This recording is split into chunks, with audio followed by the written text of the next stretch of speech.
Olá, como está? Como foi a sua semana? Estamos juntos mais uma vez e vamos estudar a Bíblia, a Palavra de Deus. Antes, eu quero te convidar para uma palavra de oração. Bom Deus, obrigado pelas bênçãos que temos recebido das Tuas mãos e obrigado pelo bem que o Senhor faz às nossas vidas. Orienta-nos no estudo da Tua Palavra. É a oração que fazemos no nome de Jesus. Amém. Muito bem, meus queridos, nós estamos agora nos ocupando com o primeiro livro da Bíblia. Eu sempre digo que nós não estudamos aqui versículo por versículo, mas extraímos alguns temas, um ou dois temas de cada livro da Bíblia para podermos estudar a Bíblia toda durante o ano. E nesse tempo nós vamos trabalhar o livro do Gênesis. Quando tudo começou é o nosso tema. Quando tudo começou. Gênesis capítulo 1, verso de número 1 diz o seguinte: no princípio criou Deus o céu e a terra. Esse versículo fica gravado na nossa mente e nós dificilmente esquecemos. E nesta frase do primeiro versículo, ele já traz o nome do livro, Gênesis, que deriva da versão grega do Novo Testamento, chamada Septuaginta, que denominou Gênesis. O significado é começos, início, geração, início, começo ou gerações. E esta é uma tradução correta para a palavra hebraica Bereshit. Eu costumo dizer de todas as aulas de hebraico que eu tive, uma frase ficou gravada na minha mente. O primeiro versículo que nós lemos aqui em português: no princípio criou Deus. Bereshit bara Elohim. Então a expressão Bereshit é a palavra do original hebraico que dá o nome a este livro. Então o título é bem apropriado para o conteúdo do livro. Ele é bem apropriado para o conteúdo do livro, porque aqui nós vamos ver aqui, a partir da origem divina, que todas as coisas passaram a existir.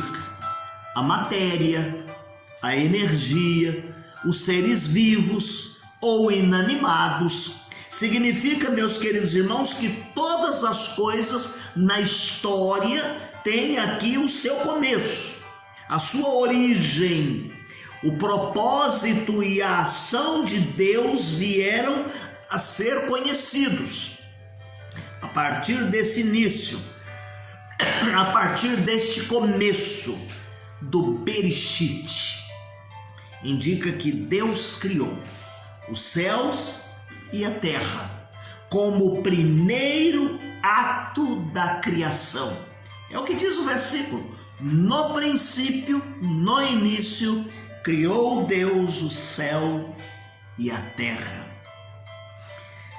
Quem é o autor deste livro? Se tudo começou com o céu, a terra, os animais, os astros, como é que nós vamos entender essa questão da autoria? A tradição judaica cristã, ela é unânime a atribuir a autoria do Gênesis como do Pentateuco, Penta, os 5 primeiros livros da Bíblia, atribuídos a Moisés. Então nós olhamos e vemos aqui que o nome de Moisés, ainda que não apareça no início, mas se você olhar lá no cabeçalho, você vai ver o primeiro livro de Moisés, chamado Gênesis, o segundo livro chamado Êxodo, e cada um deles, então, os 5 primeiros livros vão ser atribuídos a Moisés. Talvez a omissão do nome aqui tenha sido proposital em não aparecer muito no primeiro livro, porque ele foi escrito muitos séculos depois, quando Moisés veio a existir, muito tempo depois. De que maneira esse livro chegou ao conhecimento desse servo de Deus? Ora, o apóstolo Pedro diz lá em 2 Pedro 1, 20 e 21, que nenhuma profecia, nenhum texto foi de particular interpretação, mas todos os textos da Bíblia, da palavra de Deus, foram orientados, dirigidos e ditados através do Espírito Santo. Lembram-se da nossa lição anterior, que falamos a respeito da Bíblia, do seu conteúdo? Então, a Bíblia, a palavra de Deus, os livros sagrados, os escritos sagrados passaram a existir a partir do que Deus disse para que fosse escrito, e Ele o fez, inspirando através do Santo Espírito, aquele que em alguns lugares Ele ditou o que deveria ser escrito. Em outros lugares, os costumes, os hábitos, tá certo? Chegaram ao conhecimento desses servos de Deus. Como dissemos, este livro ele vai falar, e o seu principal tema do livro é falar sobre o começo, ou os começos, céu e terra, as coisas criadas. Podemos, por exemplo, ver uma aliança que Deus fez de relacionamento com o homem, tá certo? Nós vamos encontrar, por exemplo, Deus chegando diante de Abraão e dizendo que ele seria pai de uma grande nação. Surge ali no capítulo 10, quando Jacó vai ter os seus filhos, mas ele luta antes com o anjo e ele diz assim: porque você lutou bravamente, agora você não se chamará mais Jacó, mas você vai se chamar Israel. O surgimento deste povo, o Israel de Deus, o povo escolhido de Deus. Nós podemos encontrar, por exemplo, voltando um pouquinho mais atrás, quando Deus faz ali túnicas de peles para Adão e Eva, prefigurando a redenção, o plano de salvação que viria através da morte, do sacrifício de Cristo, o Cordeiro de Deus que tira o pecado do mundo.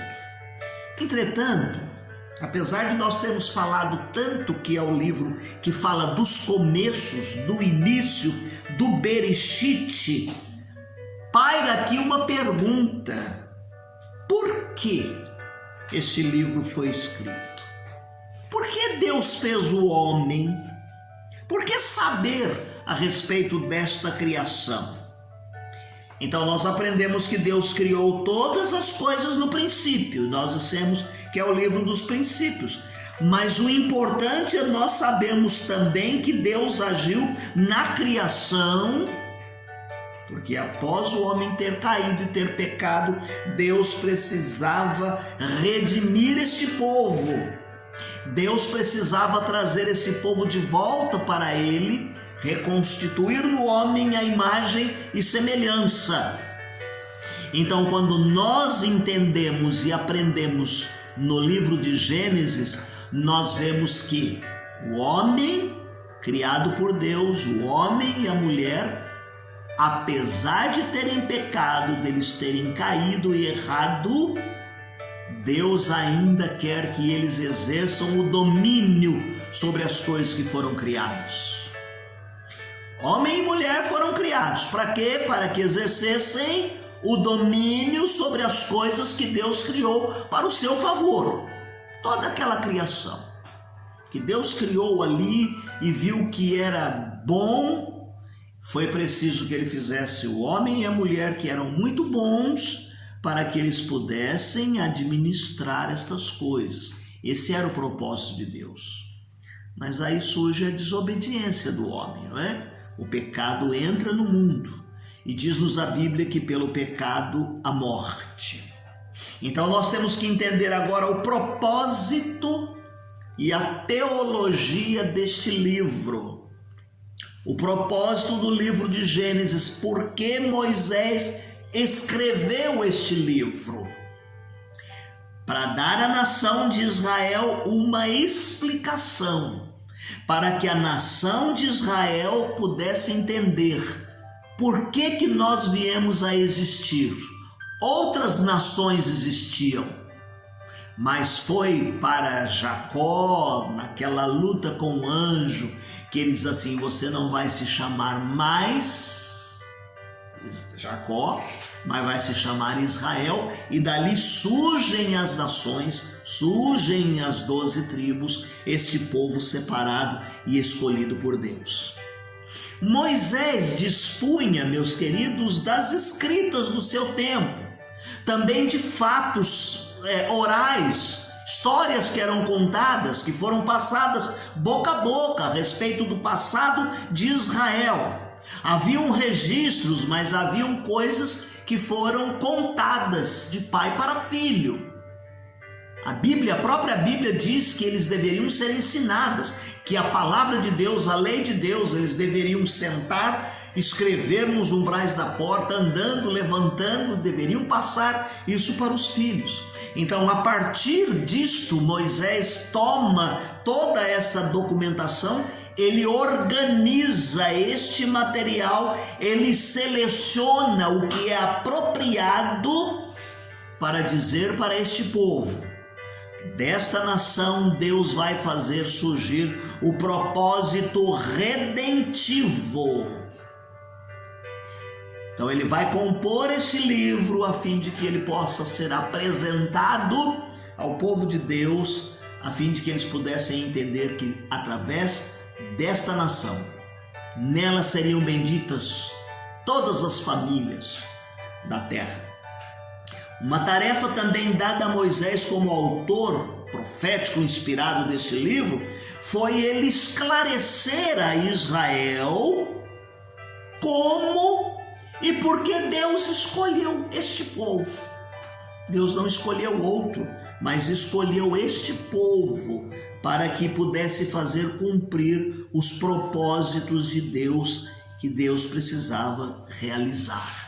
E quando nós pegamos o Gênesis e outros livros do Pentateuco, nós vamos entender aqui o porquê Deus ter escolhido e separado esse povo como povo eleito, separado, escolhido, para que através dele pudesse Deus cumprir o plano redentivo da humanidade. A mensagem teológica de Gênesis esclarece aqui a razão da existência de Israel. É bem verdade que ele viria a ser, e isso já estava na Torá, isso aparece lá em Levítico capítulo 16, do verso 14 até o 39, ou você pode ler Deuteronômio 28, do 15 ao 68, diz que eles viriam ser um povo servo. Mas por que o povo eleito, escolhido para ser o povo da redenção, por que eles seriam um servo? Porque eles também desobedeceram, falharam e fizeram coisas erradas no cumprimento das suas tarefas. Mais do que isso, Deus quis provar ao escrever este livro que ele tinha na formação deste povo uma aliança. Havia uma aliança feita com este povo e Deus queria manter esta aliança. E ela vai se descortinando e esse propósito redentivo de Deus vem em foco. E esse povo, o povo de Israel, é a agência de Deus. É através desse povo escolhido que nós vamos perceber e ver a recriação e a salvação dos seres humanos. É da nação de Israel, meus queridos, que vai surgir o remanescente, Jesus Cristo. Deus toma lá Abraão, diz para Abraão que dele, da sua descendência, Deus faria bendita todas as famílias da terra. E você pode pegar lá em Mateus, no Evangelho segundo Mateus, capítulo 1, verso de número 1, quando você começa lendo a genealogia de Jesus, você vai perceber que Abraão é o primeiro nome que aparece para cumprir a genealogia de Jesus. Então, Começando lá desde Abraão, e vem Abraão, Isaque e Jacó, e Deus vai fazendo cumprir o seu propósito através dessa linha, até que vai chegar a Davi, e vai chegar no momento de Maria e de José, e você vai vir nascer aquele que traz de volta a aliança para salvar a humanidade, Jesus Cristo, o Filho de Deus. A teologia de Gênesis tem esse propósito, vai entrelaçar esse propósito do reino de Deus, propósito de revelar ao homem a glória de Deus por intermédio da criação, vai revelar ao homem, o homem que vai cuidar de todas essas coisas e administrar. E a partir deste homem, ainda que ele tenha caído no pecado e desobedecido a Deus, Deus continua e elege um povo, uma nação, para trazer a redenção e a salvação dos seres humanos, de nós todos. Então, é aprender de Gênesis muito mais do que a criação do mundo, a criação do homem, a existência de Abraão, de Isaque e de Jacó, mas entendemos por que através deste povo Deus vai fazer chegar a nós o Evangelho de Jesus Cristo. Um pouquinho da estrutura do livro e já vamos parar. Nós poderíamos ver aqui do capítulo 1 ao capítulo 11 a glória e a decadência dentro da estrutura, que poderíamos subdividir: o objetivo da criação de Deus, o domínio, a bênção e o relacionamento, o pecado e suas consequências e a graça salvadora de Deus. Aí já estamos no capítulo 3 até o capítulo de número 11, o verso de número 32. Mas poderíamos subdividir esta parte como: primeiro, capítulo 3 de 1 a 6, a tentação; capítulo 3 de 7 a 19, a condenação; capítulo 3 de 20 a 24, a salvação; capítulo 4 de 1 a 16, as consequências do pecado. Aí entra no capítulo 4 até o capítulo 5, 32, a bênção do domínio e a maldição do pecado. Capítulo 6 até o capítulo de número 9, nós vemos a libertação por meio da graça de Deus e da obediência de Noé, a história de Noé, da arca e da sua família. Capítulo 10, a reafirmação da bênção de Deus. E no capítulo 11, de 1 até o 32, a confusão de Babel.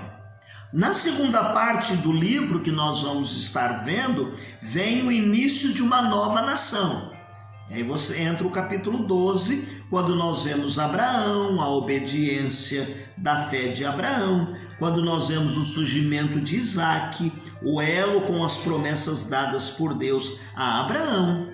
Aí nós vamos lá para o capítulo 25, quando nós vemos a luta de Jacó para alcançar as promessas dadas a Abraão, e a libertação por intermédio de José, no capítulo 37 até o capítulo 50, o verso de número 26.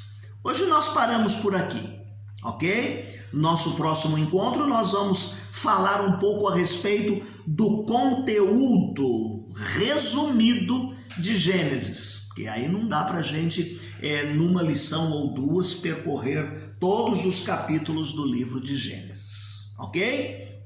Eu espero que você possa estar fazendo as suas leituras diárias, aquelas que estão sendo disponibilizadas no final da nossa transmissão, e que você possa estar crescendo espiritualmente, não só com a nossa lição que fazemos aqui, mas com as leituras diárias que nós temos disponibilizado, para que você possa estar antecipadamente lendo os textos que serão citados na nossa lição. E eu quero terminar o nosso encontro lendo aqui algumas estrofes do cantor cristão, o hino de número 25, que fala sobre o amor.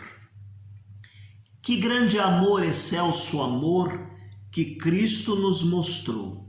Para se tornar o Salvador, a vida não negou. Louvemos tão grande amor, sim, tão grande amor, que Cristo assim nos manifesta. Que maravilha de amor que nos trouxe para Deus. Ninguém, pois, deve duvidar desse seu tão grande amor, mas todos devem aceitar o amor do Salvador. O que esse amor de nós fará é nos vedado ver, mas Cristo em breve voltará e nos fará saber. Louvemos tão grande amor, sim, tão grande amor, que Deus assim nos manifesta.